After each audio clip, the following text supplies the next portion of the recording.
لله إن الحمد لله نحمده ونستعينه ونستغفره ونؤمن ونتوكل عليه ونعوذ بالله من شرور أنفسنا ومن سيئات أعمالنا من يهده الله فلا مضل له ومن يضلل فلا هادي له ونشهد أن لا إله إلا الله وحده لا شريك له ونشهد أن محمدا عبده ورسوله أما بعد فإن خير الحديث كتاب الله وخير الحديث محمد المصطفى صلى الله عليه وسلم وشر الأمور محدثتها وكل محدثة بدعة وكل بدعة ضلالة وكل ضلالة في النار. أعوذ بالله من الشيطان الرجيم. بسم الله الرحمن الرحيم. إذا جاءك المنافقون قالوا نشهد إنك لرسول الله والله يعلم إنك لرسوله والله يشهد إن المنافقين لكاذبون اتخذوا أيمانهم جنة فصدوا عن سبيل الله إنهم ساء ما كانوا يعملون ذلك بأنهم آمنوا ثم كفروا فتوبي على قلوبهم فهم لا يفقهون وإذا رأيتهم تعجبك أجسامهم وإن يقولوا تسمع لقولهم كأنهم خشب مصندة يحسبون كل صيحة عليهم هم العدو فاحذروهم قاتلهم الله أن يؤفكون. قال الله عز وجل في القرآن الحكيم بعد نقول أعوذ بالله من الشيطان الرجيم. بسم الله الرحمن الرحيم. وإذ قلتم يا موسى لن نؤمن لك حتى نرى الله جهرة فأخذتكم الصاعقة وأنتم تنظرون ثم بعثناكم من بعد موتكم لعلكم تشكرون. رب اشرح لي صدري ويسر لي أمري واحلل عقدة من لساني يفقهوا قولي. اللهم ثبتنا عند الموت بلا إله إلا الله اللهم اجعل الذين من الذين آمنوا وعملوا الصالحات وتواصوا بالحق وتواصوا بالصبر آمين يا رب العالمين. حضرت کی تعریف حمد و ثنا کبرائی بڑائی اس رب العالمین کے لیے ہے جو ہم سب کا رب ہے. سامنے اکرام، آپ سب کے سامنے میں نے سورۃ البقرہ آیت نمبر 54 کی تلاوت کی ہے.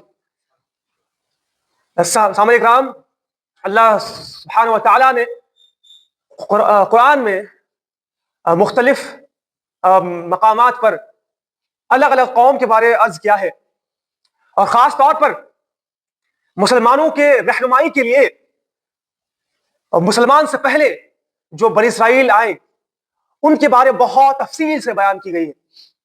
اور بہت بڑی بات یہ ہے کہ موسیٰ علیہ السلام جو بنی اسرائیل کے طرف بھیجے گئے تھے، سب سے زیادہ ذکر اگر قرآن میں کسی نبی کے بارے ہے تو وہ موسیٰ علیہ السلام کے بارے میں. تو اللہ سورۃ البقرہ میں ہی فرماتا ہے کہ ہم نے بنی اسرائیل کو اور قوم میں فضیلت دی تھی اور انہیں چوز کیا تھا اور ہم نے انہیں ایک مقام دیا تھا لیکن اب نہیں. کیوں؟ اور اسی لیے ہمیں اس بنی اسرائیل قوم جو ہے اس کے بارے ہمیں پڑھنا بہت لازمی ہے. اور اللہ کے رسول نے آیا ہے کہ میرے قوم میں کچھ لوگ ایسے ہوں گے جو بنی اسرائیل کے نقش قدم میں چلیں گے. تو اللہ فرماتا ہے کہ اور تم اسے یاد کرو جب موسیٰ علیہ السلام نے کہا تھا کہ موسیٰ علیہ السلام سے کہا تھا کہ جب تک ہم اپنے رب کو اپنے سامنے نہ دیکھ لیں گے ہم ہرگز ایمان نہ لائیں گے. جس گستاخی کے سزا میں تم پر دیکھتے ہوئے بجلی گری، لیکن پھر اس لیے کہ تم شکر گزاری کرو اس موت کے بعد بھی ہم نے تمہیں زندہ کر دیا. یعنی یہاں پر بنی اسرائیل کے کچھ قوم کے لوگ، یعنی موسیٰ علیہ السلام کے قوم کے لوگ موسیٰ علیہ السلام سے کہتے ہیں کہ اے موسیٰ، ہم آپ پر تب تک ایمان نہیں لائیں گے جب تک کہ ہم اللہ کو اپنے آنکھ سے نہ دیکھ لیں. اور یہ بہت ہی دکھ والی بات تھی موسیٰ علیہ السلام کے لیے. کیوں؟ وہ وہی قوم ہے جو ڈیکیڈز، سالوں سال اس بنی اسرائیل کو ہزاروں سال فرعون نے ظلم کیا، اور فرعون اسے غلام بنایا اور اس پر انتہائی ظلم کیے. یہاں تک کہ اللہ قرآن میں فرماتا ہے کہ ان بنی اسرائیل کے لڑکیوں کو تو لوگ چھوڑ دیتے تھے، لیکن اس کے میل سے، یعنی اس کے بچے کو جو میل تھے، جو لڑکے تھے، ان کو قتل کر ڈالتے تھے. یعنی وہ قوم جو اتنا ظلم دیکھنے کے باوجود موسیٰ علیہ السلام نے انہیں چھڑوایا. اور یہ تو ہوا. اس کے بعد وہ ایسی قوم ہے جنہوں نے دیکھا کہ نیل کو تقسیم ہوتے ہوئے اور اس میں راستے بنتے ہوئے. جسٹ تھنک، ہم لوگ اس بات کو تھوڑا غور فکر کریں. اگر ہمارے سامنے یہ موقع آ جائے کہ میرے سامنے نیل دریا کو سے ایک سیکنڈ میں وہ راستہ بن جاتا ہے، وہ پول بن جاتا ہے، برج بن جاتا ہے، تو ہم سب کیا کہیں گے کہ یہ انسان کر ہی نہیں پائے گا، یہ تو کرامت ہے. تو ذرا ہم یہ بات سوچیں کہ اس قوم کو معجزہ دکھایا گیا کہ سارے قوم کے لوگ اس پل سے پاس ہوئے جو ابھی کے ابھی موسیٰ علیہ السلام نے جو اپنے عصا کو مارا اور اس سے پورا پانی ہٹ کے وہ راستہ بن گیا. وہ مطلب یہ سارے قوم نے یہ معجزہ دیکھا تھا. اس کے باوجود انہیں اللہ کی رحمت ملی تھی. کیا؟ کہ من و سلوہ. یعنی یہ ایک ایسی قوم تھی جن کا اتنا سارا گناہ تھا، اتنے سارے خرافات تھے، اس کے باوجود اللہ نے اسے معاف کیا. اس کے باوجود انہیں من و سلوہ دیا. من و سلوہ مطلب کہ ایسی جنت کا کھانا جو انہیں کچھ نہیں کرنا پڑتا تھا، صرف ان کو کیا کرنا تھا کہ تم کو اللہ کی عبادت کرنی ہے اور تمہیں بنایا ہوا جنت کا کھانا ملے گا. یس. تو ذرا دیکھیں، وہ لوگ اتنے سارے معجزات دیکھ چکے تھے. اب دیکھیں اسی سورہ میں جب انہیں کھانا ملا من و سلوہ، جسٹ سوچیں اگر ہم لوگوں کو بنایا ہوا کھانا روز جنت سے ملے تو ہم لوگ کیا کہیں گے؟ ہم لوگ کیا بولیں گے؟ ہم لوگ کچھ کام ہی نہیں کریں گے. کیوں؟ کیونکہ ہم جو بھی ابھی محنت کر رہے ہیں، جو پڑھائی کر رہے ہیں، یا اپنے کاروباری کر رہے ہیں، کچھ بھی کر رہے ہیں، صرف پیٹ کے لیے کر رہے ہیں. رائٹ؟ اگر بھوک نہ ہو تو ہم یہ محنت کریں گے ہی نہیں. مطلب کہ اگر ہمیں کوئی کھلاتا ہے بیٹھ کے تو ہم کوئی محنت ہی نہیں کریں گے. اور بس اگر ہمیں یہ بات کہے کہ آپ کو جنت سے کھانا روز ملتا رہے گا، 3 ٹائم 4 ٹائم، اور آپ کو صرف مسجد میں آ کے کچھ منٹ عبادت کرنی ہے، تو ہم میں سے کون وہ بے وقوف شخص ہوگا جو یہ کام نہیں کرے گا؟ لیکن انہیں یہ بات دیا گیا تھا، لیکن اس کے باوجود انہوں نے کیا کہا کہ اے موسیٰ، ہم لوگ یہ منوا سلوہ، یہ جو کھانا آتا ہے نا جنت سے، یہ کھا کے تھک گئے ہیں. تو آپ اپنے رب سے بولیے، آپ اپنے رب سے بولیے کہ وہ ہمیں وہ کھانا دے جو کہ زمین سے پیدا ہو. یعنی کیا؟ یعنی پیاز، گیہوں، دھان، چاول. تو موسیٰ علیہ السلام نے کہا کہ تم لوگ ایسی چیز مانگتے ہو، تم لوگ ایسے ادنا چیز مانگتے ہو جس کا کوئی ویلیو نہیں ہے، اور تم اللہ کا شکر گزار نہیں کرتے جو تمہیں کچھ کرنا بھی نہیں پڑتا. اس کے بعد جب انہیں کہا کہ ٹھیک ہے تم کو دیا جا رہا ہے، تو اب ان لوگوں کو پتا چل گیا، جب ان لوگوں کو محنت کرنا پڑ رہا تھا اپنے دھان کے لیے، اپنے گیہوں کے لیے، اپنے پیاز کے لیے، کہ نہیں، یہ تو بہت بری بات ہوئی. اس کا مطلب یہ ہے کہ انسان جب معجزہ دیکھ لیتا ہے، اگر انسان کو اللہ دکھ ہی جائے گا تو وہ پھر بھی نہیں مانے گا. کیوں؟ اللہ قرآن میں یہ فرماتا کہ اے نبی، یہ جو مشرکین عرب آپ کو کہہ رہے ہیں کہ قرآن اگر میرے سامنے ایک بک کے فارم میں آ جائے جو ہم آج دیکھ رہے ہیں، اور ہم اس قرآن کو چھو لے، ٹچ کر لے، تو ہم ایمان لا لیں گے. تو اللہ قرآن میں کیا فرماتا؟ اللہ بولتا ہے کہ اے نبی، اگر ہم یہ قرآن آپ کو اس بک کے فارم میں بھی دیں، پھر بھی یہ مشرکین عرب اس کو ایکسپٹ نہیں کریں گے اور کہیں گے یہ تو جادو ہے.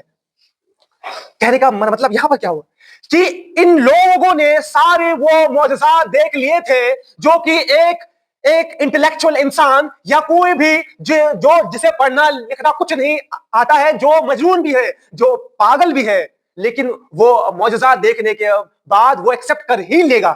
لیکن اصل بات ہے کہ معجزات دیکھنے کے بعد انسان ایکسپٹ نہیں کرتا ہے.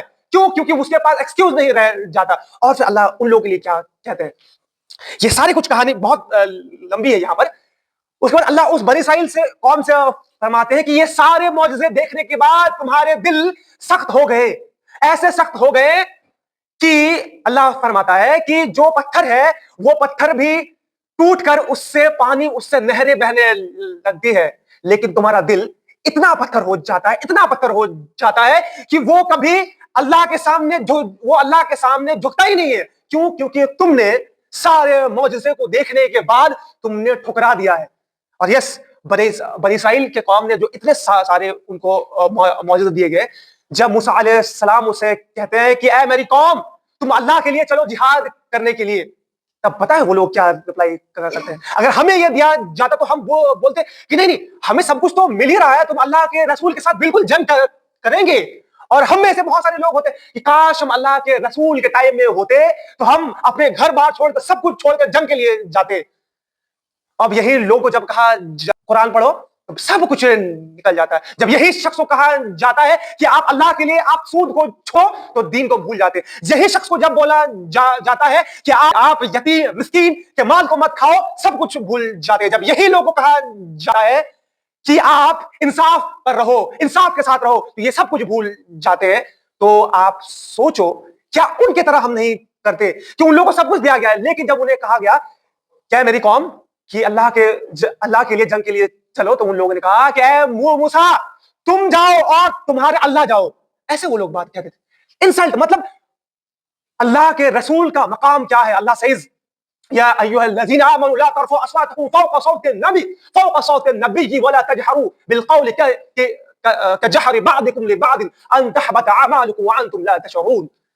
کہ اے ایمان والو کہ تم اللہ کے رسول کے سامنے اپنی آوازیں پست رکھو, اور تم اللہ کے رسول کے سامنے ایسے بات مت کیا کرو جیسے کہ تم اپنے دوستوں سے, اپنے گھر والوں سے کرتے ہو. اور اگر تم ایسے کیے تو تم یاد رکھو کہ تمہارے اعمال برباد ہو جائیں گے. ان تحبط اعمالکم وانتم لا تشعرون, تمہارے اعمال سارے جو تم نے کیے وہ برباد ہو جائیں گے اور تمہیں پتہ بھی نہیں چلے گا.